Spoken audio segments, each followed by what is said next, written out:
Hello दोस्तों, मेरे YouTube channel Hindi पाठशाला में आप सभी का स्वागत है। आज की वीडियो में हम कक्षा 7वीं के हिंदी पाठ्य पुस्तक छत्तीसगढ़ भारती के पाठ 12 प्रेरणा स्रोत मेरी माँ नामक पाठ का प्रश्न अभ्यास करेंगे। पूरा प्रश्न उत्तर जानने के लिए आप वीडियो को पूरा देखना और जो मेरे चैनल में नए हैं वे मेरे चैनल हिंदी पाठशाला को सब्सक्राइब भी कर देंगे। तो आइए दोस्तों, प्रश्न अभ्यास शुरू करते हैं। पाठ का पहला प्रश्न है, डॉक्टर कलाम को किन किन नामों से जाना जाता है। आपने पाठ को पढ़ा है तो आप इस प्रश्न का उत्तर इस प्रकार से लिख सकते हैं। डॉक्टर कलाम को मिसाइल मैन और पीपल्स प्रेसिडेंट के नाम से जाना जाता है। प्रश्न दूसरा है, डॉक्टर कलाम को सबसे अधिक प्रेरणा किससे मिली। उत्तर इस प्रकार से लिख सकते हैं। डॉक्टर कलाम को सबसे अधिक प्रेरणा अपनी माँ आसिया अम्मा से मिली। प्रश्न तीसरा है, बालक कलाम को पढ़ने के लिए माँ कैसे प्रोत्साहित करती थीं। उत्तर है, डॉक्टर कलाम की माँ उन्हें पढ़ने के लिए एक विशेष लैंप देती थी। यह लैंप रात तक पढ़ाई करने में कलाम की मदद करता था। उनकी मेहनत और लगन के कारण आसिया अम्मा उनके खान पान का विशेष ध्यान रखती थी। अगला प्रश्न है, डॉक्टर कलाम को कौन सी घटना जीवन भर याद रही। उत्तर है, दक्षिण में चावल की पैदावार अधिक होने के कारण वहाँ चावल अधिक खाया जाता है, लेकिन कलाम को रोटी से विशेष लगाव था, इसलिए उनकी माँ उन्हें प्रतिदिन खाने में 2 रोटियां अवश्य दिया करती थी। एक बार उनके घर में रोटियां कम पड़ गई तो माँ ने अपने हिस्से की रोटी कलाम को दे दी। जब उनके बड़े भाई ने यह बात कलाम को बताई तो वे अभिभूत हो उठे। यह घटना उन्हें जीवन भर याद रही। प्रश्न पांचवा है, पढ़ाई के लिए घर से दूर जाते हुए कलाम ने माँ को क्या समझाया। उत्तर इस प्रकार से लिख सकते हैं। पढ़ाई के लिए घर से दूर जाते हुए कलाम की माँ जब स्वयं को संयत नहीं रख पाई तब उन्होंने माँ को समझाया, माँ मैं तुमसे दूर कहाँ जा रहा हूँ, मैं अपनी माँ के बिना भला रह सकता हूँ। उनके मुंह से ऐसी समझदारी की बात सुनकर माँ ने अपने आंसू पोंछ लिए। को डॉक्टर कलाम ने क्या संदेश दिया। उत्तर है, भारतीय छात्रों को अपना संदेश देते हुए उन्होंने कहा था, सपने वो नहीं होते जो रात को सोते समय नींद में आए, सपने वो होते हैं जो रातों में सोने नहीं देते, तथा इंतज़ार करने वालों को सिर्फ उतना ही मिलता है जितना कोशिश करने वाले छोड़ देते हैं। प्रश्न सातवां है, डॉक्टर कलाम के जीवन का सबसे बड़ा अफसोस क्या था। उत्तर है, डॉक्टर कलाम के जीवन का सबसे बड़ा अफसोस यह था कि वह अपने माता पिता को उनके जीवन काल में 24 घंटे बिजली उपलब्ध नहीं करा सके। पाठ से आगे का प्रश्न है, पहला, डॉक्टर कलाम की प्रेरणा स्रोत उनकी माँ थी। हम सबके जीवन में माँ की भूमिका कितनी गौरवपूर्ण है, साथियों से विचार कर लिखिए।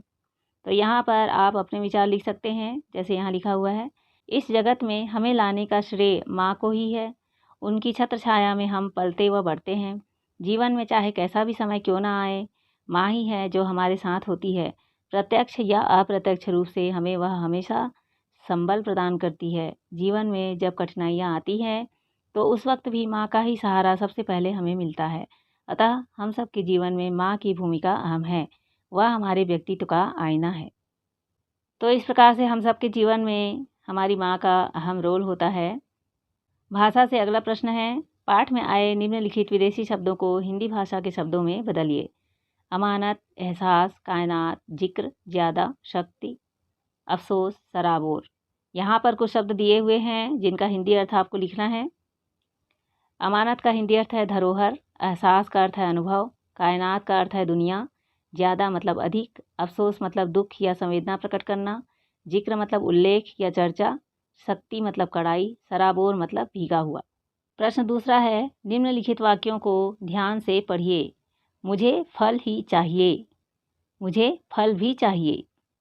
वाक्य में ही के स्थान पर भी लगा देने से वाक्य का अर्थ बदल जाता है। इसी प्रकार के 5 वाक्य बनाइए। मुझे फल ही चाहिए, मुझे फल भी चाहिए। यहाँ पर दोनों वाक्य में अंतर है ही और भी का। पहले वाक्य में वो कह रहा है कि मुझे फल के अलावा कुछ नहीं चाहिए, फल ही चाहिए, और दूसरे में कह रहा है कि अन्य चीज़ों के साथ साथ मुझे फल भी चाहिए। तो इसी प्रकार के अन्य वाक्य बनाकर आपको 5 वाक्य बनाकर यहाँ लिखना है। जैसे यहाँ लिखा है, पहला, मुझे प्रतिष्ठा ही चाहिए। इसी प्रकार का वाक्य, मुझे प्रतिष्ठा भी चाहिए। पहले वाक्य में बताया गया है कि मुझे प्रतिष्ठा के अलावा कुछ नहीं चाहिए, प्रतिष्ठा मेरे लिए अत्यंत आवश्यक है। और दूसरे में कहा गया है कि मुझे अन्य चीज़ों के साथ प्रतिष्ठा भी चाहिए। दूसरा वाक्य है श्याम के अंदर ईमानदारी ही थी।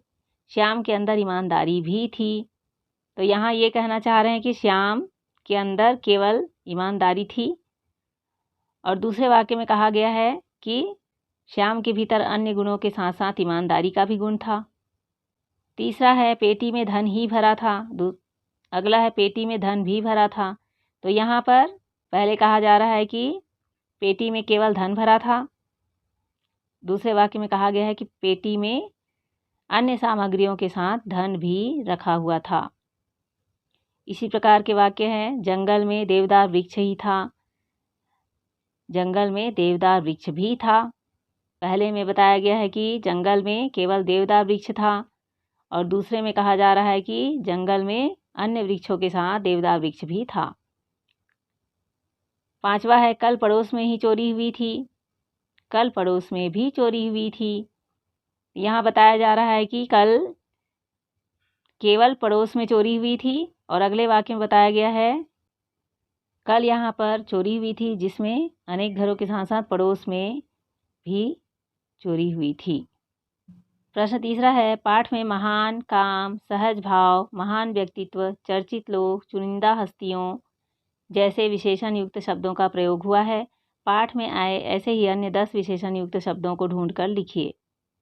तो आपने पूर्व की कक्षाओं में पढ़ा भी है कि संज्ञा या सर्वनाम की विशेषता बताने वाले शब्द को विशेषण कहा जाता है और जिसकी विशेषता बताई जाए उसे विशेष्य कहा जाता है। तो इसी प्रकार के 10 विशेषण युक्त शब्द ढूंढ के लिखने हैं जो आपके पाठ में आए हुए हैं। जैसे यहाँ लिखा हुआ है संयुक्त परिवार, नन्हे मन, सर्वोच्च सम्मान, चमत्कारिक प्रतिभा, विश्वव्यापी, नन्हे बालक, सुनहरी रेत, पूरी दुनिया, प्रौढ़ अवस्था, सहज भाव। तो यहाँ पर विशेषता बताई गई है। परिवार की विशेषता है कि वो संयुक्त है। इसी प्रकार से अन्य शब्दों की विशेषता बताई गई है। अगला प्रश्न है डॉक्टर अब्दुल कलाम देश के युवाओं को नया सोचने और नया करने के लिए प्रेरित किया करते थे। यदि आपको अपने विद्यालय में नयापन लाने के लिए कहा जाए तो आप क्या क्या करना चाहेंगे? पहला है प्रतिदिन विद्यालय के ग्रंथालय में जाकर नई नई पुस्तकों का अध्ययन करना। दूसरा है छोटे छोटे विज्ञान के प्रादर्श बनाकर अपने विषय में रुचि उत्पन्न करना। तीसरा है पाठ्य सामग्री बनाकर उसका नियमित उपयोग करना। तो ये कार्य विद्यार्थी अपनी योग्यता बढ़ाने के लिए विद्यालय में कर सकते हैं। प्रश्न दूसरा है डॉक्टर अब्दुल कलाम की वैज्ञानिक उपलब्धियों पर अपने शिक्षक से जानकारी एकत्र कर उसे चार्ट पर प्रदर्शित कीजिए।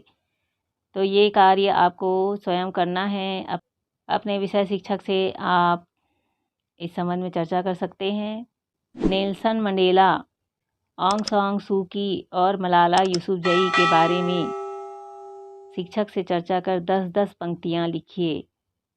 तो इनके बारे में आप अपने शिक्षक से भी जान सकते हैं और गूगल में भी सर्च करके आप देख सकते हैं और यहाँ पर 10-10 पंक्तियाँ, 10-10 लाइनें उनके बारे में आप नेल्सन मंडेला, मलाला यूसुफजई और ऑंग सांग सू की के बारे में लिख सकते हैं। तो दोस्तों इस प्रकार से इस पाठ के प्रश्नोत्तर को यहाँ पर आपने जाना। दोस्तों अगर ये वीडियो अच्छी लगी हो तो अपने दोस्तों के साथ ज़रूर शेयर कीजिए, लाइक कीजिए और मेरे चैनल को भी सब्सक्राइब कर दीजिए। हम अगले पाठ में फिर मिलेंगे दोस्तों। Thank you.